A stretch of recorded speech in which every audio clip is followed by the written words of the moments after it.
Good morning.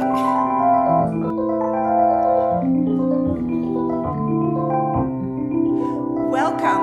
Ooh, can you hear me? Welcome to Westside Unitarian Universalist Church, where compassion leads us to work for justice and equality. I'm glad you came today, and it is my hope you will find something there that nourishes your heart, feeds your mind, and grows your spirit. My name is Debbie Rake, and I'm your worship leader this morning. Be you a spiritual seeker, an atheist, or a theist, Westside is a community of many beliefs, genders, and sexualities, a community of diverse cultural, racial, and class backgrounds, a community of varied abilities and gifts. Some here find inspiration in the great books, others in the great outdoors, and others still in great conversation. Whoever you may be, all are welcome in our inclusive congregation. To newcomers and old friends alike, together we say, welcome. At Westside, we're raising the next generation of Unitarian Universalists, and we want them to know that they are an important part of our community. Several years ago, we chose to be radically inclusive and to adopt a multi-generational worship where our services include all family members. So, welcome to all children and youth of all ages. Most of our youth are on a field trip this week with Nikki. They're in Little Rock. Oh, I beg your pardon. They're in Memphis? Oh, cool. Wherever they are, we wish them well. Okay. There are a number of announcements included in your order of service.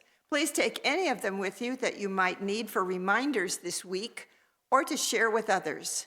For those of you joining us online or visiting with us today, if you are not already on our mailing list, please sign up by clicking the link at the bottom of our homepage at the westsideu.org website. And for those of you here in person with us, please take a moment now to silence all of your devices. The worship team gets a monthly packet of inspirations and suggested materials from Soul Matters, which is affiliated with the UUA, all pertaining to a monthly theme.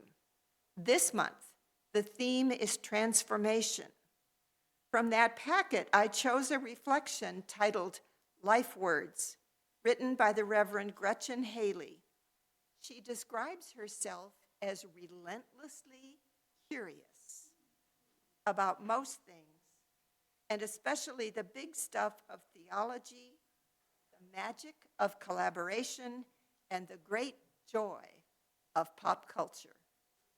She has an audacious ambition for the liberal church, believing in its capacity to transform lives and our world by way of hyper-local relationships and partnerships that inspire the unleashing of courageous love.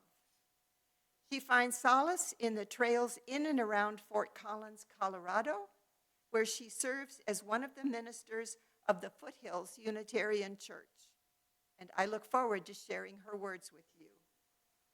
Now, this morning, Yuki is not with us because she and her husband apparently have food poisoning. Yeah, exactly. So, when we're finished, please express your thanks to Gwen Genius, who is sitting in with 2 minutes' notice. And so now, I invite you to take a deep breath, and from wherever you are, settle into this sacred space that we create and let us worship together as we listen to this morning's prelude, previously recorded by Yuki. Prelude in C minor by Johann Sebastian Bach.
Those of you who came in late, Yuki is home with food poisoning. Poor baby, yes. Okay. Our opening words this morning are Thresholds by Arlen Goff. Thresholds. We cross them every day, from room to room, from outside to inside and back again, from here to there, from anywhere to everywhere, from age to age. Each threshold offers an opportunity for change, for renewal, for transformation from what we were and what we are to what we can be. In this hour and in this place, we cross a threshold from our day-to-day everydayness into space and time attuned to the other, to the sacred, to the holy, into an awareness of new life, pregnant with possibilities. How will we be renewed in this moment? How will we be changed by this hour? How will we be transformed through this gathering of beloved community? Come, you longing, thirsty souls. Come, let us worship together. As do many Unitarian Universalist congregations, we begin our time together this morning with the lighting of a chalice. I invite Stephanie Jeffers to come forward and light our chalice this morning. The chalice is a symbol of our Unitarian Universalist faith and represents the Unitarian Universalist Association, or UUA. The flaming chalice symbolizes the heritage of our past, the warmth of community, and the light of hope within this church today.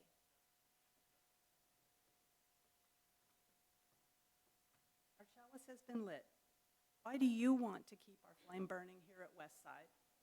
This is an important question for each of us, and an important time in the life of our church community as we look to the future and how we can financially support the mission and vision of Westside.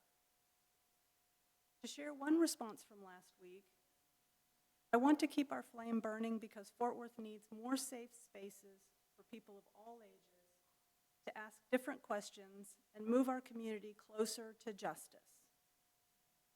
Over the next several weeks, we will be asking you to consider this question and what you value about Westside.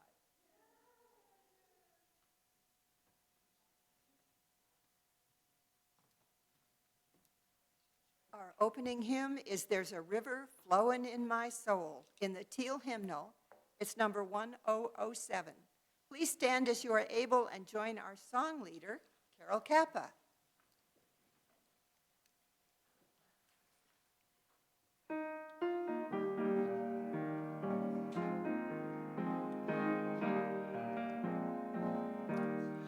There's a river flowing in my soul.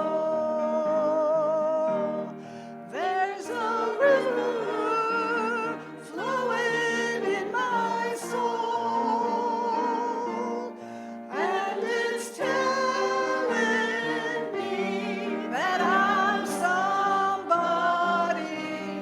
There's a river flowing in my soul. There's a river flowing in my heart. There's a river flowing in my heart. And it's telling me that I'm somebody. There's a river flowing in my heart. There's a river flowing in my mind.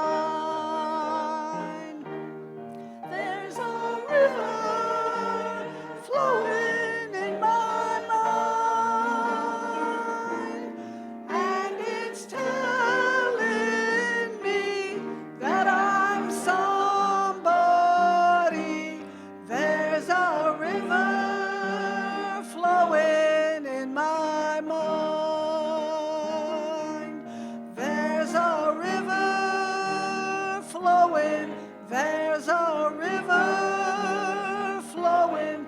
There's a river flowing in my mind.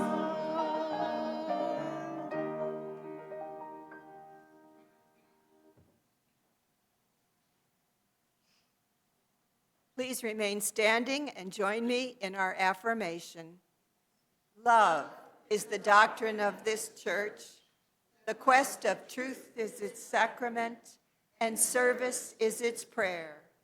To dwell together in peace, to seek knowledge in freedom, to work for justice through action, to serve others in community, to the end that all souls shall grow into harmony with creation.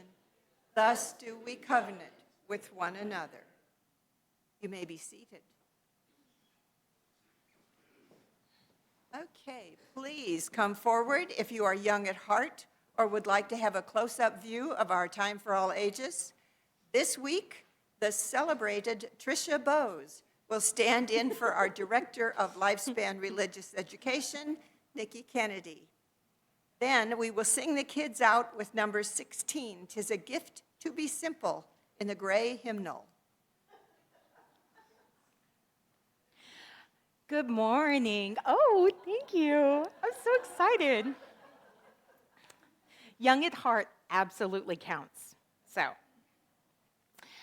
I'm so happy to be here today while Nikki is off to Memphis with my kiddo and others. Oh, come on up. Hi. Join us. Okay. I want to tell you a little bit about sharing today. In our worship service and in our RE classes, we have a special time that we set aside every week. And in RE, we call it a check-in. And here we call it sharing our joys and concerns. Why do we share that stuff? Do you know? To be heard, that's a good one. Yeah.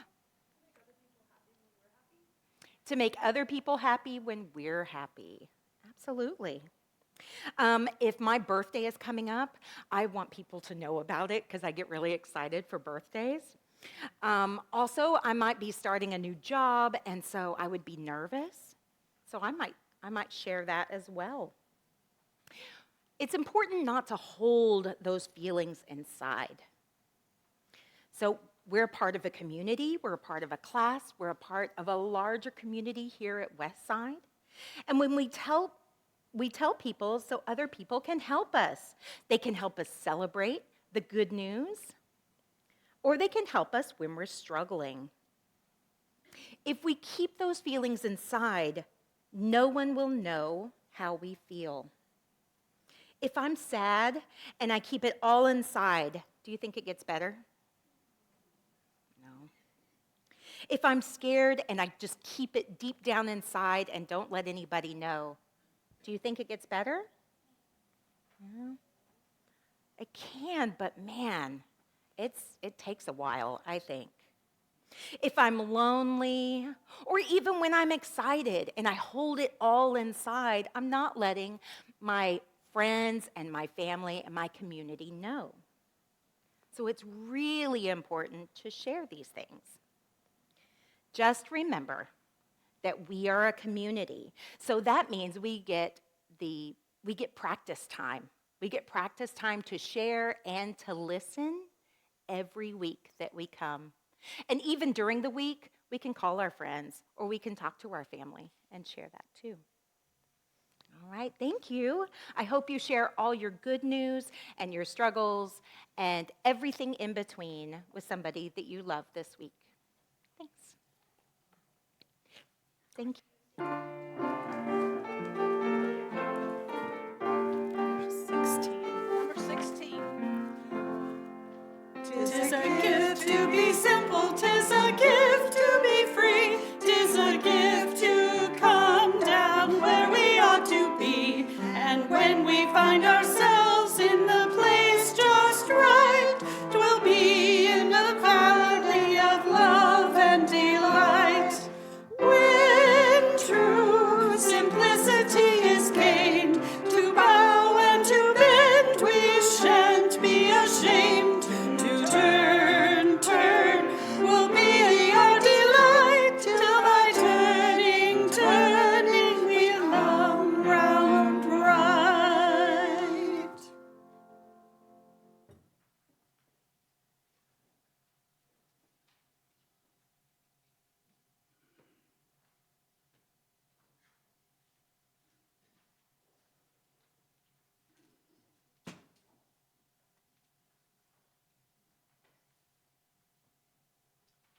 Good morning. I'm John Fisher.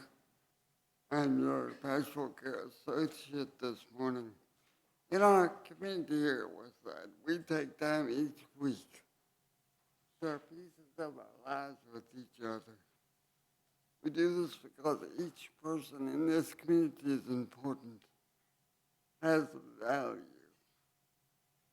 Submit your joys and concerns to the team by completing one of these forms at the welcome desk, emailing us at pastoralcare@westside.org, contacting me, John Fisher, Debbie Reich, Carol Kappa, Barbara Cody, Jane Hardwick, or Brenda McKeon, who are the current members of the team.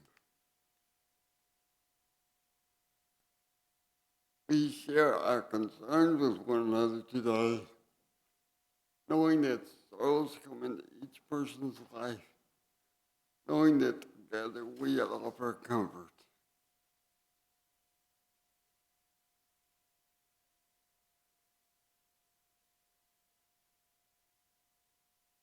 We have a concern from Jane Hardwick.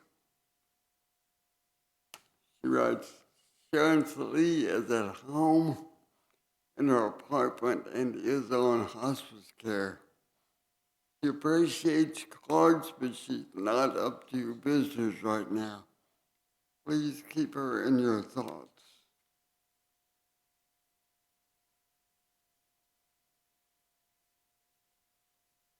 We also share our joys with one another, knowing too that joy comes into all our lives, knowing that together our voices can rise in a chorus celebration with joy from Jane Hardwick. He writes, Ginger Courtney is doing much better, recovering from pneumonia. He was even at our current events forum this morning online. She asked me to tell you that she appreciates all the good wishes he has received from Westsiders.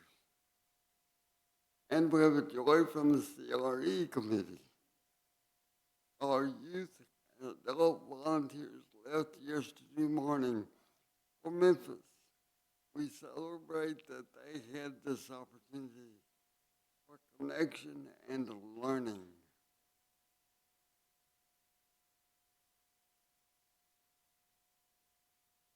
We make space each week for musical centering, knowing the life and experience of every person matters.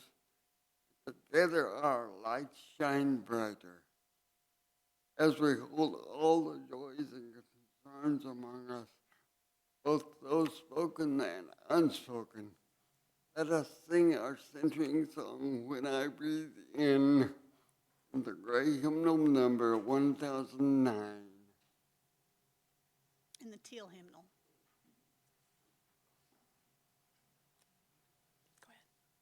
Go ahead. We'll sing it through 3 times.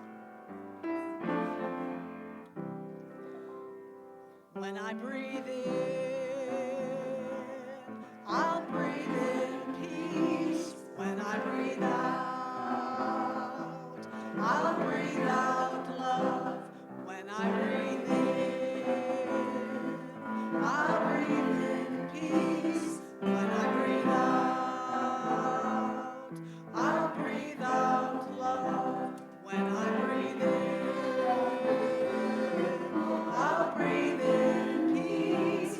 When I breathe out, I'll breathe out love.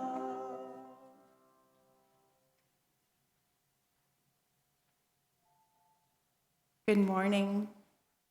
My name is Diane Austin, and I'm one of the meditation leaders here at Westside. Today, our meditation will begin with an introduction before we move into a minute of silence. Our bell will sound to signal the start of your own meditation, prayer, or reflection, and it will sound again at the end. Our meditation today is Let There Be a Quiet Time Among Us by Barbara Hamilton Hallway. Spirit of life in us and around us, here is our chance once again to live like we wish the world would live. May we find within ourselves the courage to be who we are.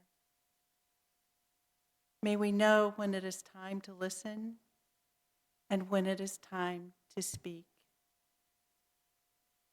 May we trust ourselves to be the ones to find the words that need to be said or to do what needs to be done.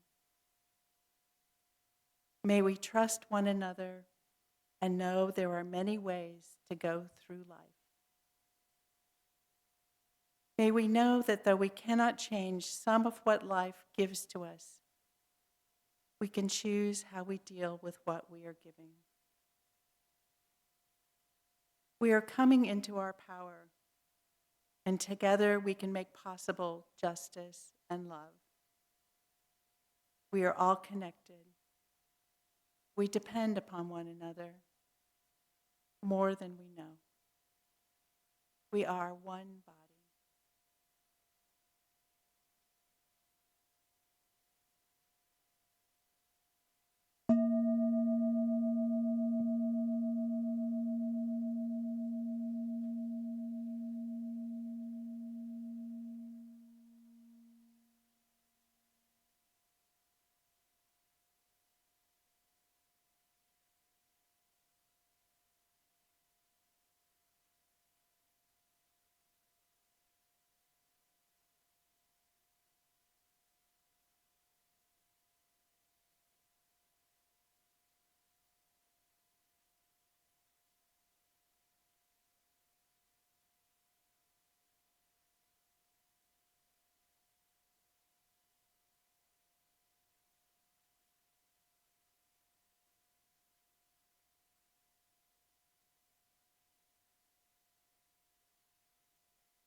May we be good company to each other in our questions and our journey. May it be so. Blessed be, and amen.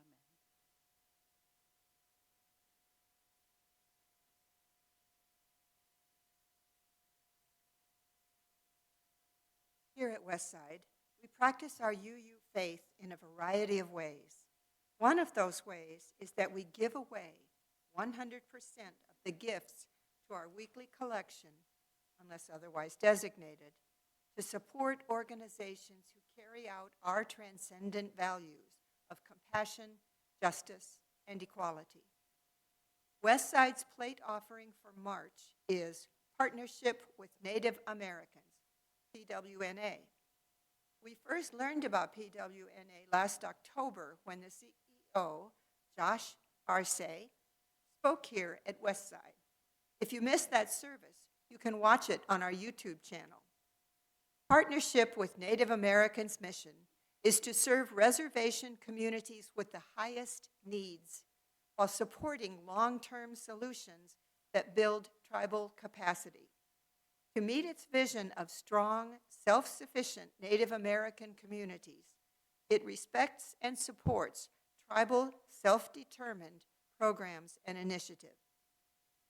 PWNA serves the remote locations most organizations can't reach, benefiting reservations across the U.S., including, but not limited to, the Dakotas, Idaho, and New Mexico.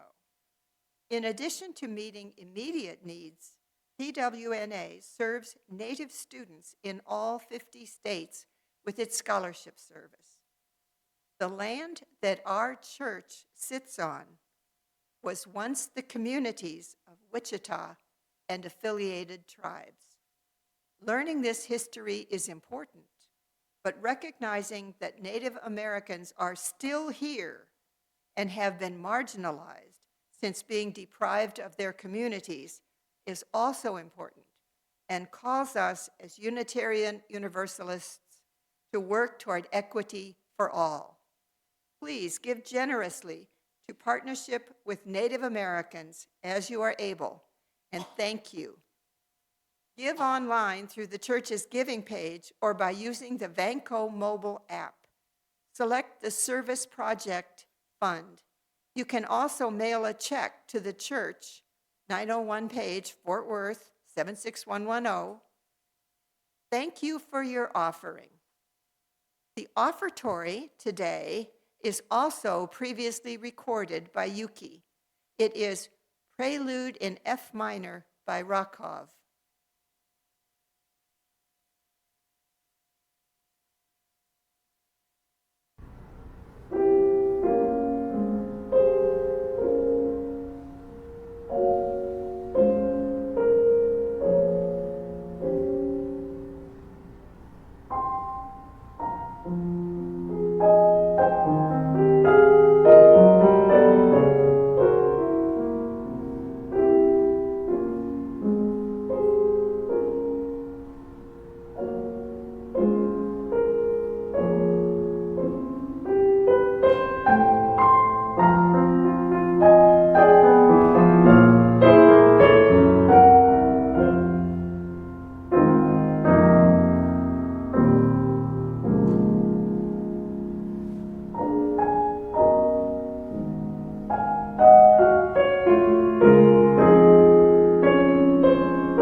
Even remotely, that's beautiful. Thank you for putting into practice the spiritual virtue of generosity. Our giving connects us to the wider web of our community. And thank you also for keeping your stewardship commitment current to keep our congregation's important work going.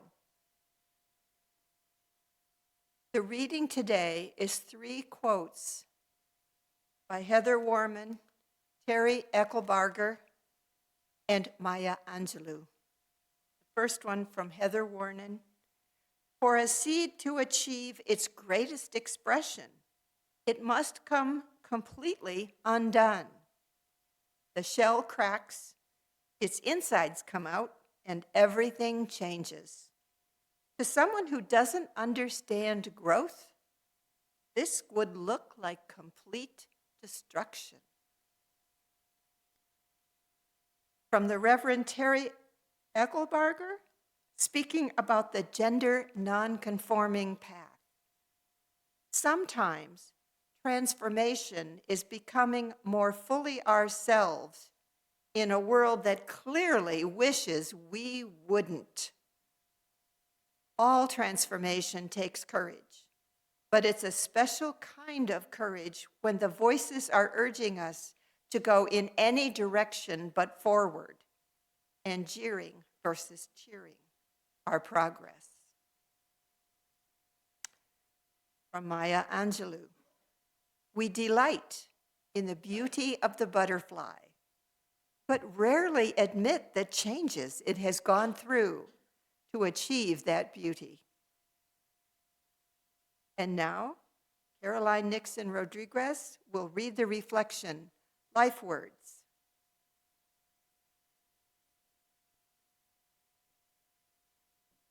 Good morning.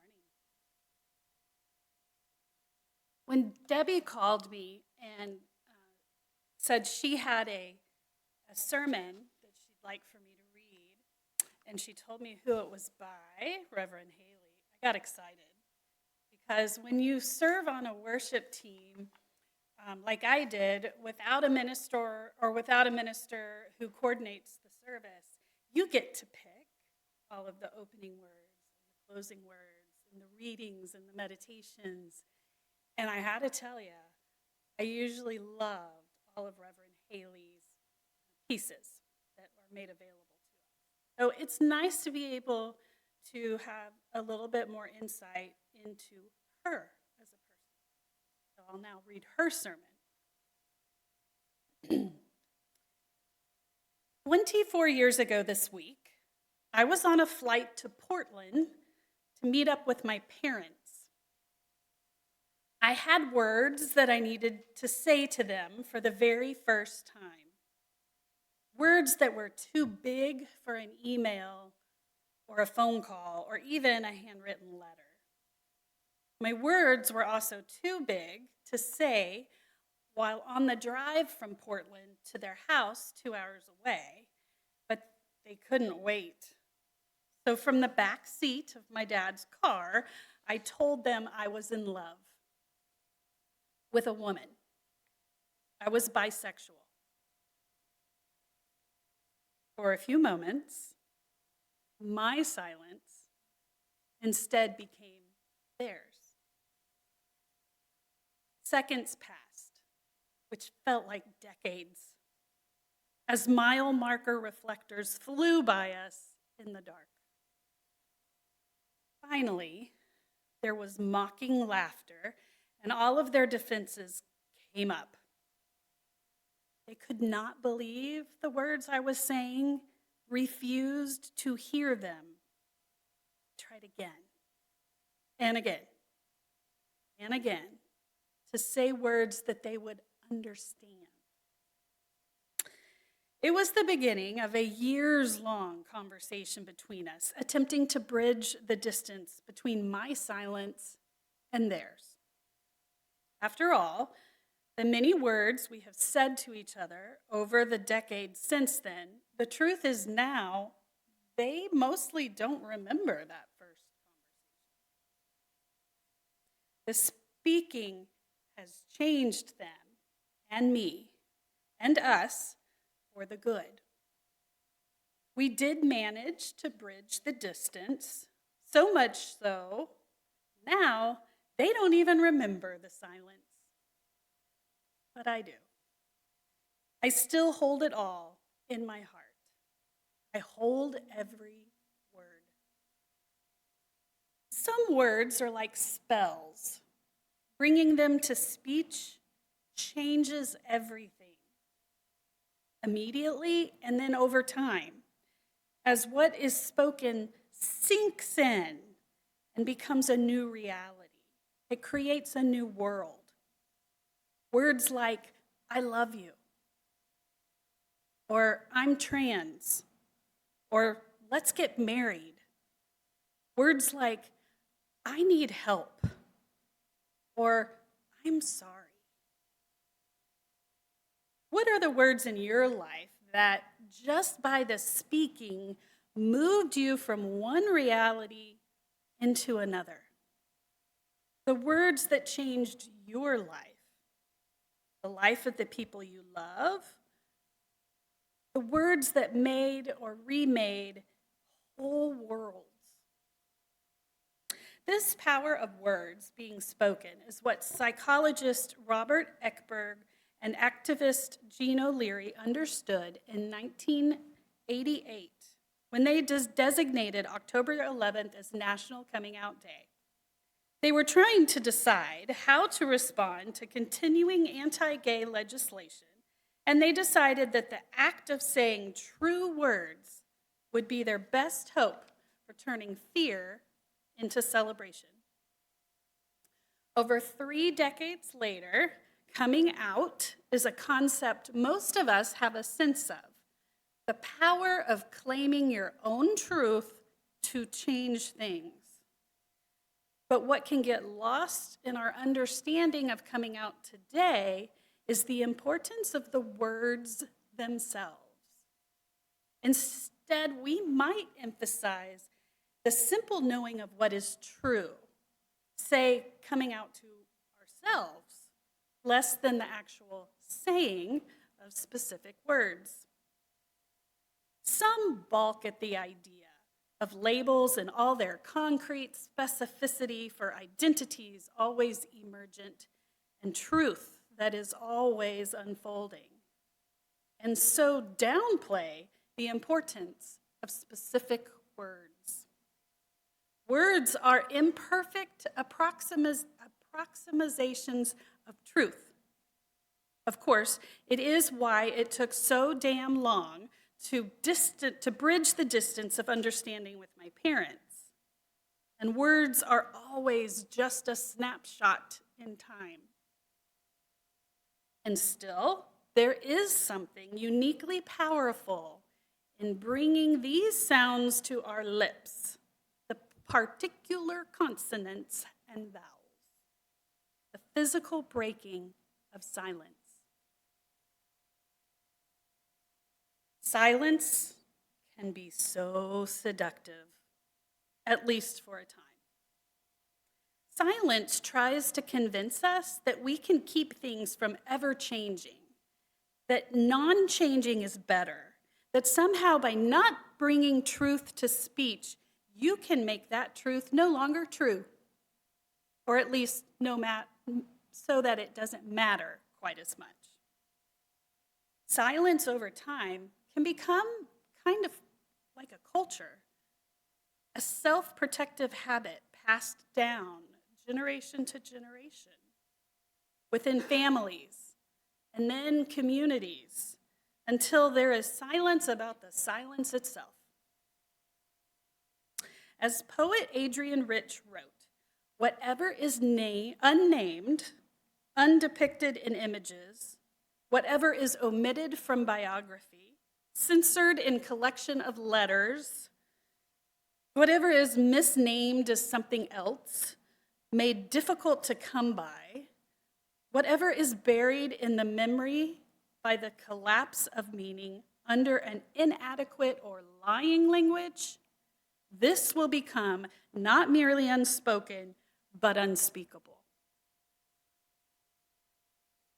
This is the sort of silence upon which white supremacy and patriarchy depend, which is why speaking some words out loud can feel for some of us like such an impossibility, like learning a language long forgotten and forbidden. In silence, the amygdala runs the show. That part of our brain that thrives on threats and fear and reduces all of our options into fight or flight or freeze or fawn, that disregards all logic as nonsense. Silence is seductive, and it's also eventually suffocating. To keep our truths unspoken is to be eaten alive from the inside. As Black lesbian poet Ada Lords writes, "You're never really a whole person if you remain silent, because there's always that one piece inside of you that wants to be spoken out. And if you keep ignoring it, it gets madder and hotter and hotter. And if you don't speak it out one day, it will just up and punch you in the mouth from the inside." Scientifically speaking, to live with the amygdala in charge has significant implications on our health. It reduces immune response, it increases physical pain, anxiety, depression, and it increases the risk for high blood pressure, heart attacks, and stroke. Studies have shown that the brain responds uniquely to words we speak out loud.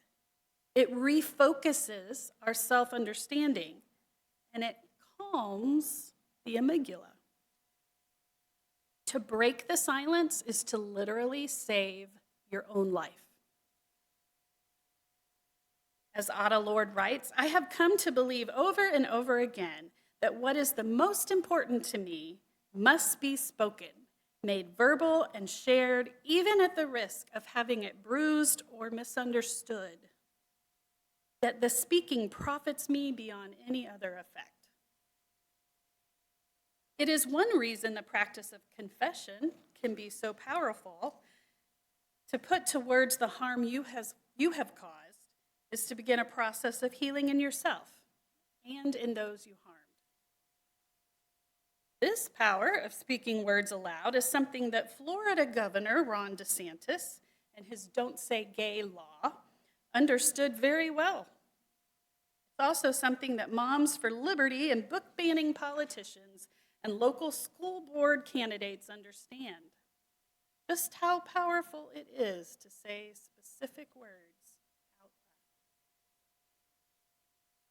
Bringing words to speech is a dangerous act, not just psychologically, although that would be enough to justify fear and trepidation for saying certain words for the first time. As Lord writes, quote, "In the cause of silence, each of us draws the face of her own fear, fear of contempt, of censure, of some judgment or recognition, of challenge, of annihilation," end quote. We fear for ourselves, and sometimes, even more pervasively, we fear for the people we love. We sit on words that we have known in our hearts for a long time, maybe whole lifetimes, because we're afraid that saying them would destroy more than we can handle. Silence, for all of its suffocation, is still better, we believe, than such undoing. I quit. I want a divorce. I'm sick. My child's not reaching her developmental milestones. Drinking has become a problem. I was abused. I abused. I have dementia. I'm dying. For any of us to receive life words like these, life-changing words from another, it is an honor and a privilege, and it matters almost as much as the speaking itself, how we receive the words. The challenge, of course, is to simply listen and truly hear, which requires a kind of double awareness. First, of the ways we are entirely separate from the one speaking. It is their journey, their truth, their worlds coming undone or beginning anew, not ours. We may want to relate and unthinkingly write our own experiences onto theirs, but we must let them be the central character of their own story and set aside our narration for a time. However, their truth is impacting us. Whatever our reactions, we must refuse to fix or problem solve unless they explicitly ask for such support. And even then, we must tread lightly. Let their process unfold in whatever way it will, to leave space for them to reveal themselves to us and to themselves, to leave space for them to still be growing and becoming and changing, to let the words be spells of freedom rather than just new prisons. The more connected we are to another, the harder this first awareness will be. Our children, our parents, our spouses, their revelations will inevitably feel close in, and we can get confused between their truth and our own. The best practice in these moments is to return to our breath and pause. To know and affirm that we do have our own truth that we will need to say, but that maybe ironically, for a time, our silence will be our gift. To trust that the time will come and the person to whom we will speak that truth may or may not be this person whose truth we are now receiving. I never thought that my parents shouldn't have their own process about my coming out, their own feelings, their own words they needed to say and try out and work through. Of course they should. I just wasn't the right person to receive those words. It is such a critical part of breaking silence, to be aware of who the right person is to receive and to discern the right timing. Especially in the earliest stages, it can get so confusing what to say to whom. It's a fear and also a potential reality, just as with a lot of the other life words we might share for the first time, that we will be received with a dehumanizing distance. But this is why we who receive such words must hold on to a second awareness alongside the awareness that we are entirely separate from the one speaking, must be the awareness that we are also entirely connected. There is nothing another person can share that will make them any less human than they are, or that could be completely foreign to us and our potential realities. We must refuse to overly other another. We must retain a sense of humor, even a lightness, not to downplay what someone is sharing, but more to hold on to the truth of the person that is unchanging, even as they are sharing something that may be world-shifting. When we put to words something for the first time, we need to know that we can still be seen for the person we are and not overly identified with these new words themselves. As queer theorist Catherine Bond Stockton reminds us, we need to leave some space between us and the words, to remember that the words, powerful as they are always an approximation of the truth, not the truth itself. It is often the case that we try not to say words because we are afraid that they will be disconnecting, that we will lose relationships as a result of our utterances. And for a time, this may be true. For some relationships, it will inevitably be true. But the truth spoken and acknowledged is ultimately always more connective than truths left in silence. We are one in shared reality, whether it is a reality we explicitly name or not, and the truth still sets us free. So, what do you need to say? Our Lord asks. What are the tyrannies you swallow day by day and attempt to make your own until you will sicken and die of them still in silence?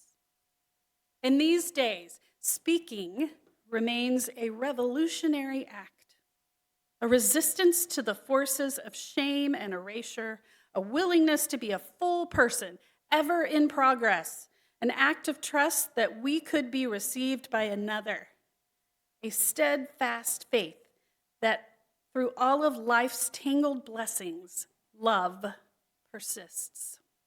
It is an act we do for ourselves, and it is an act we do for all of us collectively to ensure the triumph of diverse human truth, that no truth will become unspeakable.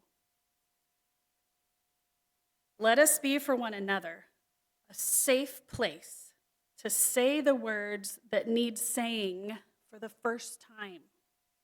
Let us be the people who speak aloud the truth, who refuse the suffocation of silence, and who proclaim the liberating, life-saving necessity of speech.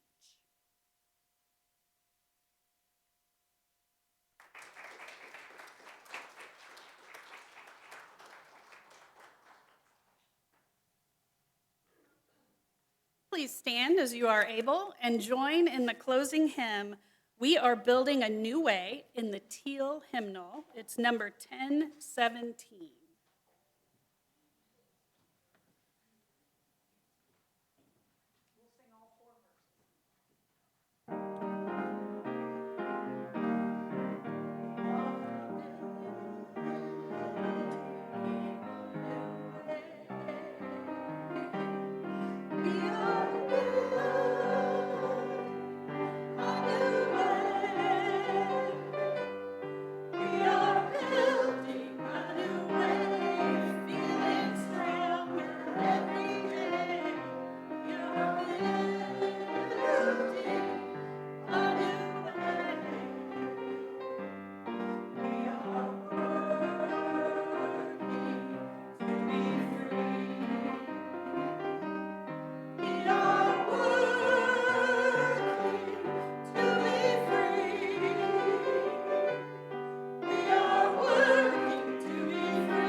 You can be seated for a minute.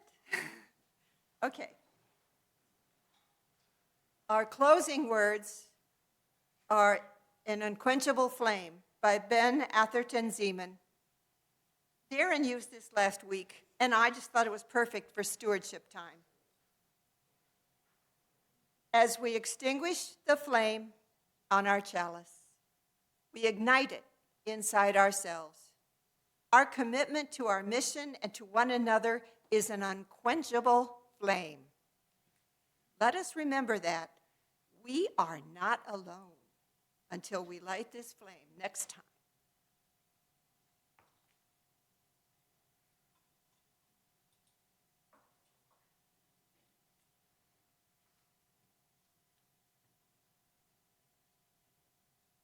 When asked, what would you miss if Westside went away? One person answered, I would miss the accountability on my own path to become a more anti-racist, more loving, more compassionate person. How would you answer that question? When we ask that you consider making your financial commitment for the upcoming year, we ask that you consider making your financial commitment for the upcoming year at a level that reflects that value.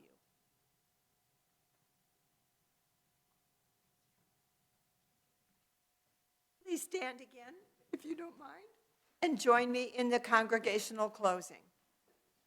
Go in peace, seeking justice. Go in peace, committed to equal rights and opportunities for all. Go in the peace that is created when together we build communities of true solidarity, deep compassion, and fierce, unrelenting love. Go in peace. May it be so. Blessed be, and amen.